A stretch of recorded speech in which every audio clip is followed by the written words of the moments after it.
Welcome to round 2 of Sharing Your Story, a Self-Advocate's Guide for Success. I am Tylee Harmon. I am the Executive Director at the Utah Statewide Independent Living Council.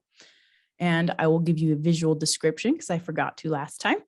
I am a woman in my 30s with long brown dreadlocks and brown eyes. I'm wearing a black shirt today. Oh, I was hoping it was white. No, I'm kidding. And I'm Eric Stoker, the Information Specialist at the Utah Developmental Disabilities Council. I'm wearing glasses, I'm male, and yeah. And amazing. Thank you. He's pretty legit. Okay, and then if you have not already, you can pin the ASL interpreter. We have other accessibility features as well. There is captioning available, which Aubrey had shared in the main session on how to access if you feel so inclined to use it. And then before we start, Tylee, we want to do our best to describe any images for those with visual disabilities. To minimize confusion and background noise, we ask that you keep your mic muted until called on to speak. You can also utilize the chat box to answer questions and participate. And we do encourage participation. So thanks for choosing to learn with us today. Thanks, Eric. I think we forgot that the last time. Oh, well, you did it this time and it was great. So one question to start. How does it feel when someone makes decisions for you? Rebecca, go ahead. I didn't get an answer last time. Now's your time to shine. Yes. So I feel like I hate it. I don't like when people make my decisions. Same with me, Rebecca. I'll second that. I'm my own person, so you can't. Yeah. I love you, but you can't make my choices for me. I'm like, no. Unless your name's Tylee, then I'll give you an exception. But I'll always take your feedback into account. I won't make your decisions for you. I love you too much to not say that, so you have to. So here's a couple of other little questions for you to think about. So did you choose what you wore this morning? Did you pick out your own outfit? Did you choose what you ate for breakfast? I just did. There you go. So these are little acts of self-advocacy. So you're making your own decisions and you're making sure that the people in your life are respecting your decisions, right? Yeah. I am going to mute my mic, but I'm going to step away for a minute. Okay. But I can still hear you guys. Okay, no problem. Thanks, Kendra. Go ahead, Eric. So why do I need to be an advocate? Anyone want to share what they came up with? Why do you need to be an advocate? Well, I've been doing it for 3.5 years, so you're welcome. Well, I mean, you only know yourself more than anyone else does, right? I mean, I love people, don't get me wrong. I mean, I'm an extrovert, but, you know, I mean, no one's giving me my mind about what I need or what I want. Right? That is a perfect answer. No one's going to read my mind. I mean, that would be really creepy if they did, but if also you're not an advocate, you also have there's a chance that you can be taken advantage of. Oh yeah. That's true. That's very true. No one wants that. I don't want that. I mean, I love my parents, but no. Serious. Yeah, Sorry. Yeah, this is Brenna from Logan. I just think like being an advocate, like standing up for your own choices, like creating boundaries for people so they won't step over the line and they respect your decisions. I think that's what an advocate is. I love that, Brenna. Boundaries. Yes, we have to have good boundaries. I agree with you on that one, Brenna. So let's keep going, Tylee. Awesome. Maybe. There we go. Okay, question for you all. What is wrong with this picture? And I will give you a description for those with visual disabilities. There's a woman who has encountered a gate of some sort on a hiking trail, and she's using a power scooter, and she's trying to get under the gate, and it's not really working out. She's got her neck craned really far to the side. Doesn't look like her scooter is going to fit underneath either. So what's wrong with this picture? Well, she has pink and purple hair, but I love colors, so I can't complain about that. Yeah, think she's it's not rad. gonna make it genuinely unless she can make it short and go through it. Then I wish her well because It's We It's wish her not- well. I do. If like anyone gives someone a hard time it's about not anything, girls can be like, adaptively yeah. right. So that's what I Oh, wish. say that again, Virginia. Say it again, It's not Virginia. adaptively right. It's not been adapted to everybody's abilities.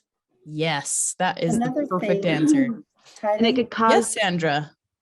another thing too is that she's putting herself at risk, in the respect that, you know, if she tips too far, she could fall out of the scooter, or the scooter could tip over. And so then that's really putting her, and I don't know, who knows what she's doing to her neck. I don't Yeah, think absolutely that's on that right. one. The next day. That's Yeah, a she good can- point. She's putting herself at risk because this design wasn't in place for a person who uses a power wheelchair, right? yeah, Right. she can probably either injure her spine or like fall off, or like it could just do so many things. It can hurt her neck by making her muscles can be tight, and it just would Yeah. hurt for weeks on end. And she's stuck. It doesn't look like she's going to make it through there. So this is an actual barrier that she cannot get through. So we've talked about this word advocacy. So it's just a matter of seeing a need and finding a way for you to address it. That's what advocacy is. An individual advocacy or self-advocacy is standing up for your needs, your own individual needs. And systems or legislative advocacy is speaking up for your needs and the needs of others. So that can be policies or laws that affect people with disabilities. They affect everyone, but including people with disabilities. So legislative or systems advocacy sounds like a big scary thing to some. You might be thinking, I'm not qualified to talk to our legislator, or they won't care about what little old me has to say. Well, I'm here to tell you that is false. Legislative advocacy can be as simple as telling your story to legislators or committees. You are the expert in the field of your own life experience. Nobody knows what you need more than you. How many have heard the phrase, nothing about us without us? A lot of people have, I know, it's crazy. I have heard of it too. It's used to communicate that no policy should be decided, by any representative without the full and direct participation of members of the group affected by that policy. This means that if we're not at the table, we're on the menu. It's important for people with disabilities to speak up so that our needs are met. Leaders are people who act. Simple as that. You don't have to be the best or smartest. You just have to take action and be willing to look like a fool sometimes. If your action is for the good of the group, others will naturally follow your example. Perfect. And so each of us have a story to tell that can move others into action. Learning how to tell your story this way encourages others to join you in creating change. So how do you guys think we can change the world? Does anyone have any answers? You're already doing it now, Eric. Good job. Yep, doing this presentation. That's part of it, Courtney. What else? Like you can, so I have an example, like what you can change the world is being an example, like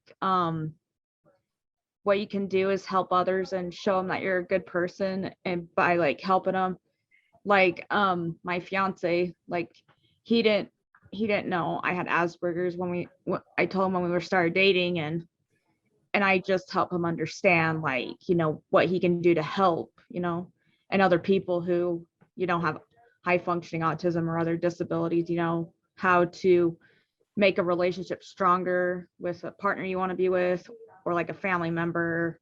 So that's what I feel like what I'm doing is change the world, like letting people know, like, hey, people with disabilities can be on their own and be able to advocate for themselves. That is true, Yeah. Brennan. That's true. Anybody else?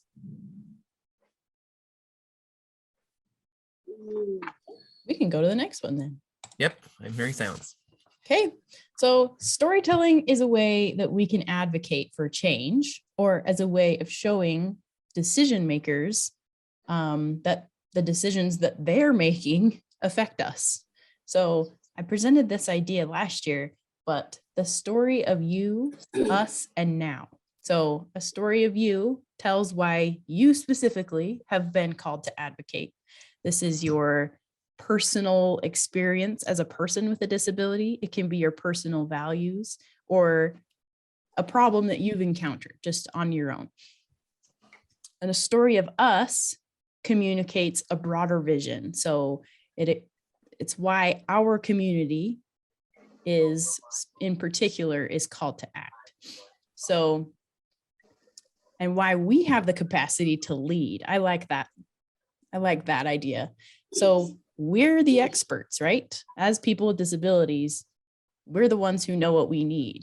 And our community together has a stronger voice than an individual speaking on their own, right? So the story of now is whatever the issue is. What is the issue that we're facing right now?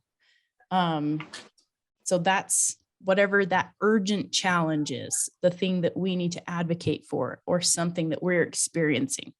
So I had an I would have to example. say, I was gonna say, Virginia, did you have a thing? Yeah, I think right now what we're facing a lot of is this situation that we're in right now, trying to figure out how we can still be advocates, but yet what are we doing now because of COVID? We're isolating, we're doing Zoom, it's not the same. So now life is changing. And just an example, like with so many of us that have friends and that we've hung around, and we have to advocate for ourselves on what we can do and can't do. Yeah. So it's more powerful if we need to make a change, if we collect our friends' voices too, right? Then it's not just, well, Tylee's trying to get a crosswalk put in. No, it's for you. My whole neighborhood is trying to get a crosswalk put in, and here's why it matters, right? Okay, so I have a little video to share with you guys. This was back in 2015. It was a 25-year celebration of the ADA passing. But I want you to listen while we're watching this video to some of the problems that you hear, some of the barriers that people run into. And we'll discuss after. Let me make sure my sound is shared.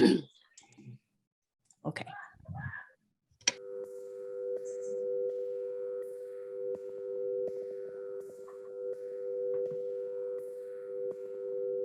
Growing up, we would talk about the American dream and work hard, study hard, and you could move forward. But if you had a disability, working hard and study hard didn't really mean you'd get anything. I went and applied for a daycare job to be a teacher's assistant. The teachers liked me, and then they found out that I had been in special ed, and all of a sudden the job was no longer available. My older brother became deaf at a young age. I think he was maybe 6 years old. His life was circumscribed by people saying, well, you're deaf, so you can't do this, you can't do that. They told him he could be one of three things. He could be a baker, a shoe cobbler, or a printer's assistant. He said, I don't want to be any of that. They said, okay, now you're a baker. Ed just had a way of inspiring people to be what they needed to be. But he was a scared kid going off to college. It was just this terrifying idea, they're all going to look at me. And then he realized they could look at him and he could be a star. Of course, it opened the doors to people who had kids with disabilities. I wanted to be a teacher. My written, oral, and medical exam all were given in inaccessible buildings, and my friends carried me up and down the steps. And then I was failed on my medical exam because I couldn't walk, and I really couldn't let it drop. Friends of mine and I decided that what we would do is we would set up this group. I got a flyer in Braille, which I'd never received before. It said something like, fight for your civil rights. That was really the beginning of advocacy. I never knew that there was such thing as, being proud of being a disabled person. It was everybody really beginning to demand respect and the right to be able to do with their life what other people do and don't have to think about. This one person said to me one day, we got left out. I said, left out of what? They said the Civil Rights Act. You can't discriminate against people of color or women or sex or national origin, but disability, perfectly legal. I became aware then of a movement to have a broad civil rights bill to cover all people with disabilities. We had this wonderful point in time when we had the President of the United States strongly in back of it. We will not tolerate discrimination in America. I now lift my pen to sign this Americans with Disability Act and say, let the shameful wall of exclusion finally come tumbling down. The biggest impact of ADA has been the change in the physical environment. Everything from curb cups to widened doors to seating in theaters. Buses are accessible. It means that people can actually get to their job. There's consciousness around accessible restrooms and hotel room doors. It has spawned a whole bunch of new technology. Portable respirators came out, motorized wheelchairs came out. Technology has transformed the lives of deaf individuals like myself. For those with intellectual developmental disabilities, technology is what allows them to participate. People with disabilities can work and can be a part of their community. You're seeing people with physical disabilities actually coming out to play high school sports. I gained a real understanding of the ADA and what it symbolized. We have the right to do everything and anything that we want, and it's because of the ADA. If my brother were alive today, I think now he would think that more people like him now have a better shake, more fair shake.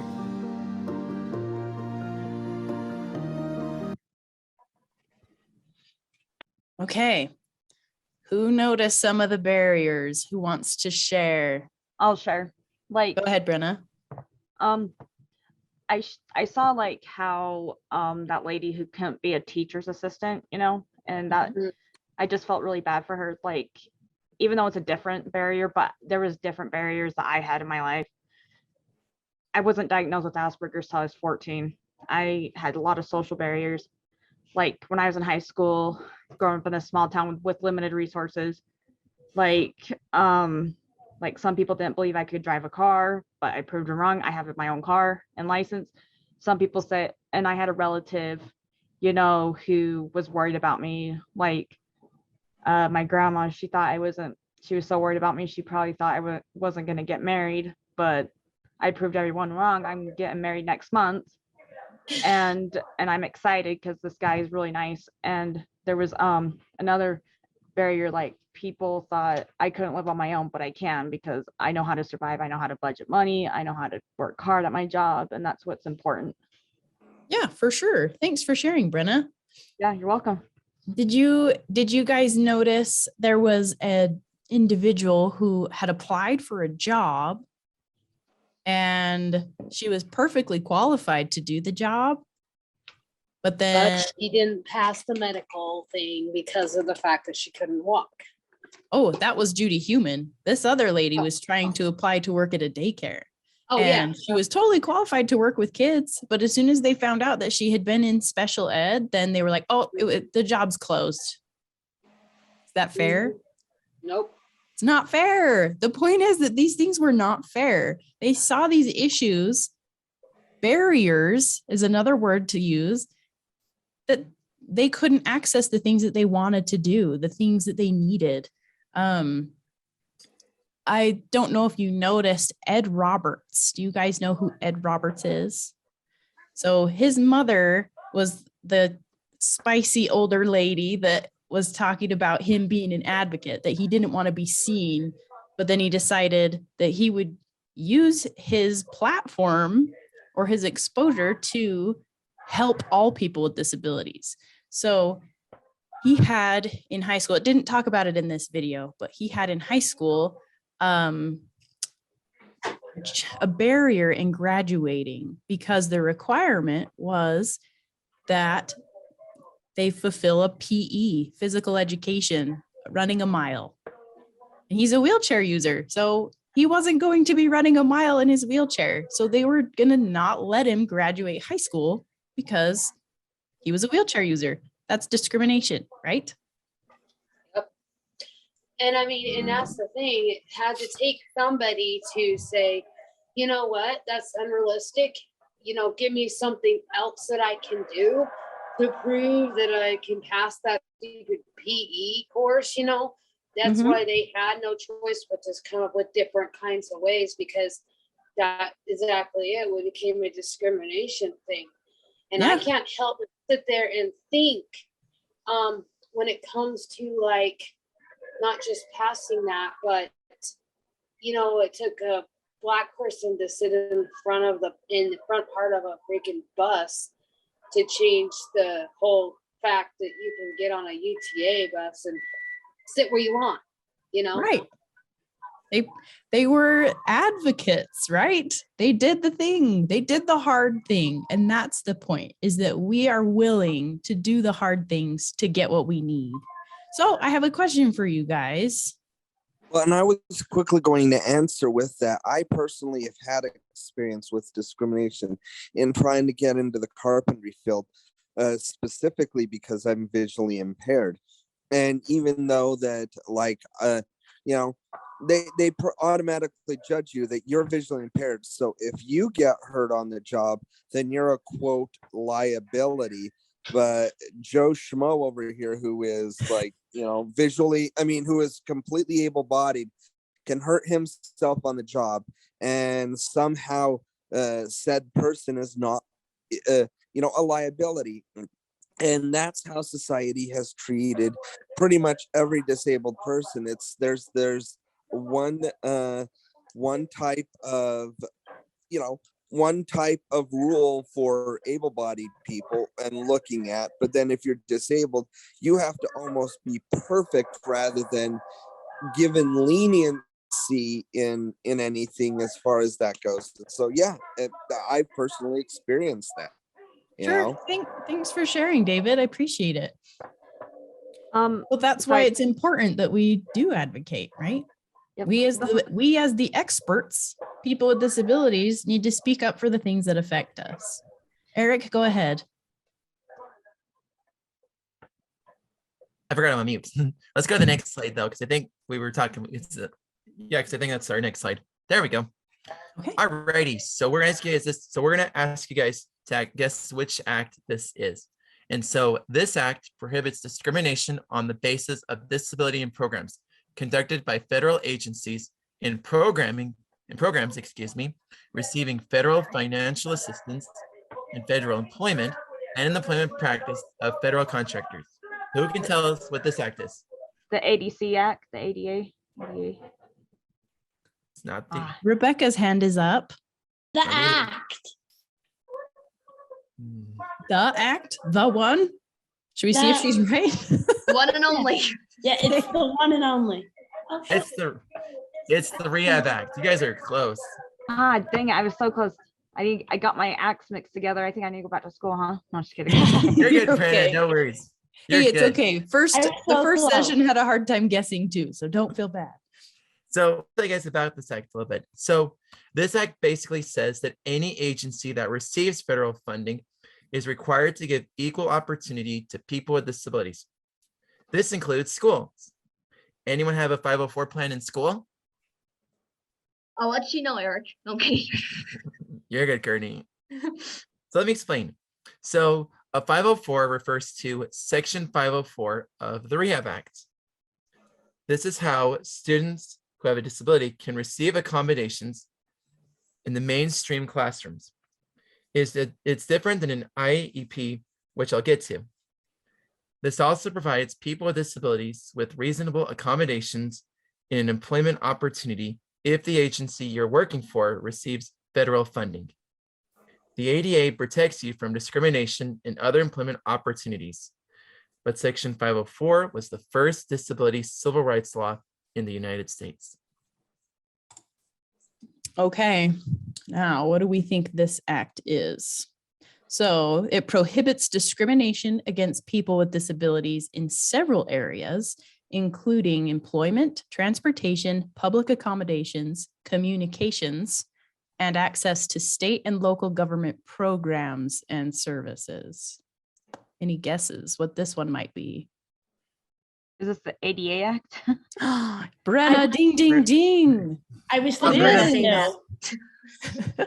It's the ADA. So obviously ADA is a huge important thing for people with disabilities, right? There's a day every year that we celebrate that was the passage of the ADA. So it's all about accessibility in our physical environment. So that would mean like curb cuts. The picture that I put on this slide is a good demonstration. So this girl is requiring the help of her friend to get her wheelchair up the curb because there is no curb cut. So it protects our physical environment. There's also that communication piece, which is super important. And that is giving access to information in a format that everybody can understand. That's a layer of accessibility. So we have our sign language interpreters today. That is your right as a person who needs an interpreter to get this information in a format that you can understand. Alrighty, so here's the clue, guys. So this act ensures that all children with disabilities are entitled to a free, appropriate public education to meet their unique needs and prepare them for further education, employment, and independent living. Who can tell us what this one is? Education Act. Yep. Our repeaters are guessing correctly. I'm like, okay. Or idea. You're Correct. right. Good job, guys. This is the Individuals with Disabilities Education Act. I love you laughing there, Eric. That is perfect. You guys are making me laugh over here. I'll do it if I have to. So I'll tell you guys a little bit about the picture so the picture in the description is two young boys with disabilities playing at a table in their special ed classroom. So I want to give you guys some history. So before this law was passed in 1975, at least 1 million children in the United States were denied any public education. And it's pretty sad. So the idea is what gives a student the right not only to attend school, but to have an IEP or individual education program. An IEP is developed in a meeting with the student present, the parent, the teacher or teachers, and school administration, and devise a plan for that student to be able to succeed in learning. You have the right as a student to adapt this plan at any time if it is not working for you or if your goals have changed. Thanks, Eric. You're welcome. So we talked about why we advocate and learned about some of our rights, but now let's talk about how you can advocate. That's why we're here, right? Oh, me.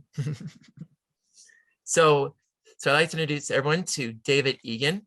David Egan is a self-advocate from Virginia who is going to be demonstrating effective advocacy at a committee meeting. And Tylee, just make sure we keep an eye on the time for 2:11, because I think we went over the last time. Oh, I don't care if you go over. You guys are my friends. It doesn't matter. I'm on it. All right. Okay, thank you. There you go. Good morning, Senator Harkin and members of the committee. Thank you for inviting me to testify at this important hearing. My name is David Egan, and I want to tell you about my career and what it means to me. I have been an employee of Booz Allen Hamilton for 15 years. Employment of people with intellectual disabilities is a smart business decision and a social responsibility. This is a familiar topic for Senator Harkin, who many years ago employed Dan Piper, an individual with Down syndrome, to work at his district office in Iowa. Chairman Harkin is a pioneer in the employment of people with intellectual disabilities, and I was honored to be the first one to receive the Dan Piper Award. Very good. Congratulations. Thank you. I'm going to talk about my job, how I got started, how it works, and how people with disabilities can succeed on the job. My goal is to discuss how to promote the competitive, inclusive employment in our communities. I want to be one of us and not one among us. What does that mean? That means I'm accepted in a group. It means that people respect me. They have expectations, and they believe in me. It means that people acknowledge that I have skills and that I can contribute to the goals of a business. Let me tell you how it all started for me and why I'm able to succeed. It did not all happen suddenly. It took many years to prepare. All through my journey, there are very special people. My family, one of them, my mom's behind me, my neighbors, friends, teachers, coaches, and mentors who made a difference in my life. It takes a team, and they all help me overcome obstacles. Inclusion starts at home.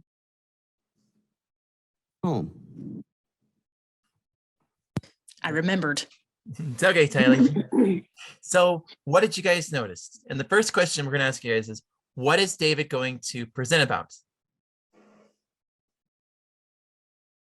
Individuality. And just because you have some form of disability, it doesn't matter physical or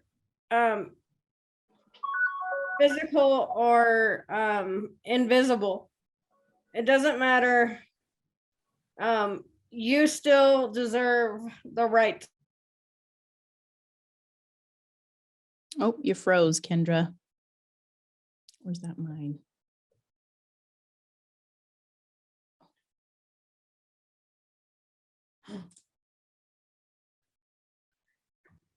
Right.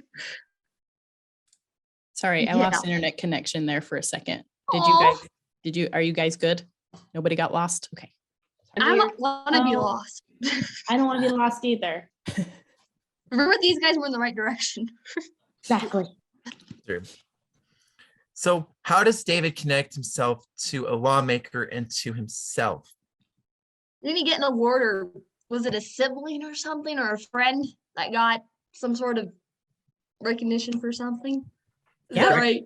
Yeah, Yes. That was him. That was him. He got. Yeah, it was. Yeah, that's But correct, Grace. his goal was to do a job. Yeah, So he talking about it. basically had a job, and he was proving that he could do it. But he said he had to show that he could do it. And when he got the respect that he needed, he earned it. There it He had to is. earn the respect. There it is. Yes, That's he was trying to advocate for people with intellectual disabilities on the job. Mm-hmm. I was gonna cry when we talked about his supporters. I was like, oh my gosh. I would cry about that too. It's important to build your team, right? Well, I have one. Hello. So it looks like you guys noticed a lot of this. So now we're going to give you guys some simple steps you can take to impact the lawmaking process, just like David did. The first thing you have to do is find the decision maker you guys want to talk to. So the decision maker can be your boss, local schools, or a legislator or a committee. And it looks like, again, the 5 more minutes message. Sorry, guys, so I got to hurry quick. So we have to understand the process. We have to learn where decision makers can get their information and learn how to help them make decisions. And we have to decide the best way to tell your story. It could be writing a letter or talking to decision makers individually. And the last thing is support. Know what support you need, which could be a trusted ally, more education, and seeking out feedback. Awesome. Thanks, Eric. We have 5 more minutes. Let's make it really quick, I think. Okay, we'll go quick. So I wanted to show you guys a great tool that you can use to find out who your lawmaker is. So by raise of hands, who knows who your neighborhood lawmaker is? I met them last week? So yes. Yeah, last Tuesday. You can raise your They were hand. very That impressive counts. person.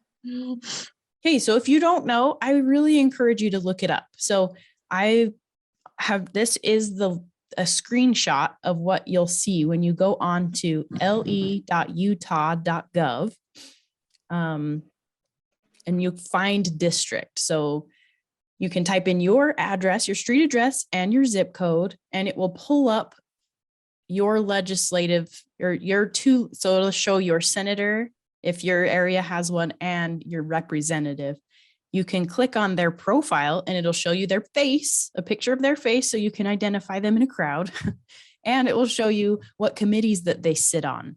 So that's important to know so that you're not trying to ask an irrelevant question to somebody who doesn't sit on that committee, right? So I used the example in the first session of if he or she sits on an agriculture committee, that's not the person that's going to help you with your accessibility issue.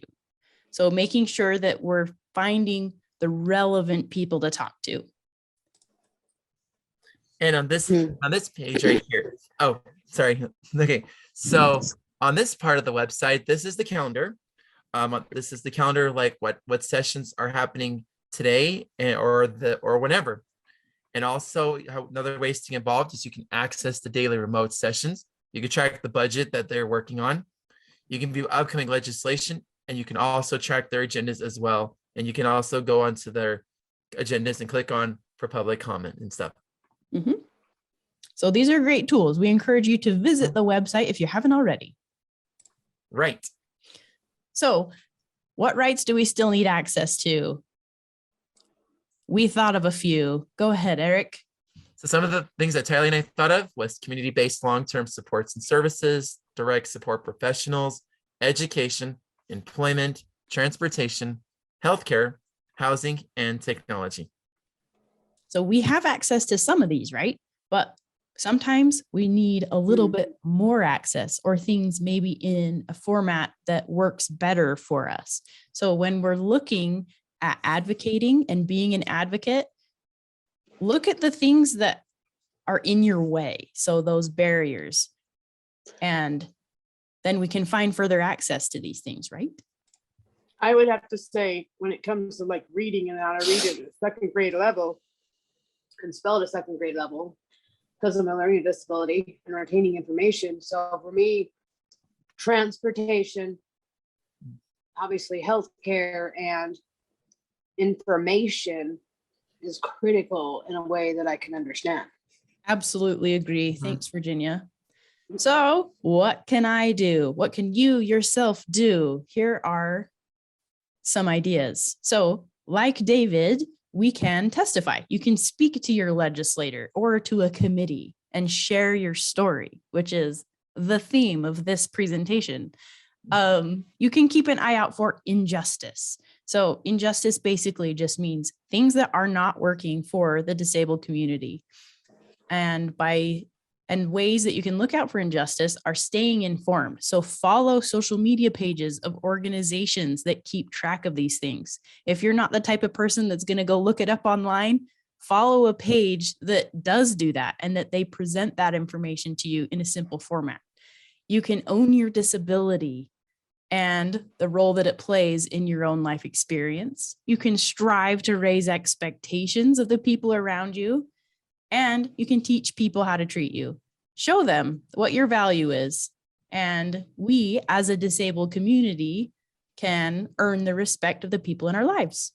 So we have about 40 seconds left. I can finish real quick, Tylee. Okay, I can do it real quick. All righty. So just a quick thing. So there's this. So the slides we just passed are the layering template, which Aubrey's going to be sending out to you guys pretty shortly after Disability Advocacy Day is over. But Tylee and I want to say thank you guys for participating in our presentation today. If you have any questions about the things we talked about, our email addresses are listed on the screen, which I hope we can get. Which I want Tylee's status. And so, who knows, Courtney? And so we're gonna go back to the main screen, and we're gonna go back to the main screen. See you guys later.